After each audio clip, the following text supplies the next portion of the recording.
బ్రహ్మ విష్ణు సదాశివ సదాశివ సదాశివ బ్రహ్మ విష్ణు సదాశివ హర హర హర హర మహాదేవ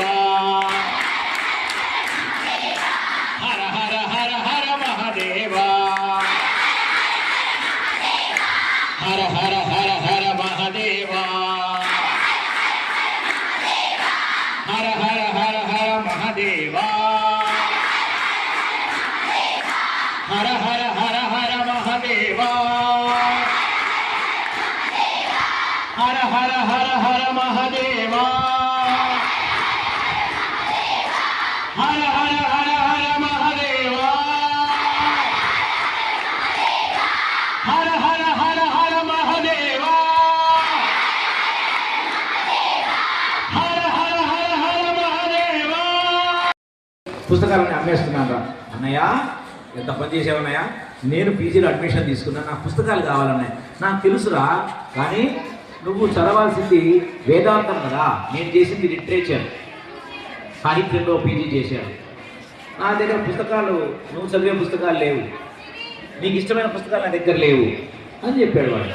అప్పుడు ఆ అబ్బాయి కళ్ళనీళ్ళు పెట్టుకొని, అన్నయ్య నేను చదివే పుస్తకాలు, నాకు ఇష్టమైన పుస్తకాలు నాకు అవసరం లేదు, నువ్వు ఏ పుస్తకం ఇచ్చినా నేను చక్కగా చదువుకుంటాను అన్నయ్య, వేదాంతమే అవసరం లేదు, లిటరేచర్లో కూడా పీజీ చేస్తాను, ఆ పుస్తకాలే ఇవ్వు అని చెప్పి సాహిత్యానికి షిఫ్ట్ అయిపోయాడు, లిటరేచర్. ఆయన ఏమంటాడు తెలుసా, ఇష్టమైన పని చేయడంలో గొప్పతనం లేదురా, ఏ పని తీసుకున్నా గొప్పగా చేయడంలో అద్భుతం ఉన్నది అన్నాడు. ఇప్పుడు ఆ ముందర రంగోలీ వేశారు కదా, ఎవరు వేశారు? చాలా బాగా వేశారు, సూపర్, బాగా వేశారు. ఎవరు వేశారు అది? అప్పుడు ఏమి బరువు, ఈ స్కూల్కి వస్తే మీరు వేసే దరువు, చదువుకోవడానికి కరెంటు లేదు, వీధి దీపాల కింద కూర్చొని చదువుకున్నాడు. అయినా సరే క్లాస్లో ఫస్ట్ వచ్చాడు. డిగ్రీ దాకా కంప్లీట్ చేసిన తర్వాత పీజీ చేయాలి. ఆయనకి వేదాంతంలో పీజీ చేయాలంటే బాగా ఇష్టము. పీజీలో అడ్మిషన్ తీసుకున్నాడు, పుస్తకాలకి డబ్బు లేదు, ఎంతో కష్టపడ్డాడు. ఆ ఇంటికి ఈ ఇంటికి, అక్క అన్న అన్న ప్లీజ్ అన్న పుస్తకాలు డబ్బు ఎవ్వరు ఇవ్వలేకపోయారు. ఆ రోజుల్లో చాలా కష్టపడ్డాడు, బాధపడ్డాడు. అయ్యో నేను చదువుకు దూరం అయిపోతానే, ఎట్లాగా ఏదో విధంగా నేను చదువుకోవాలి అని. అలాగా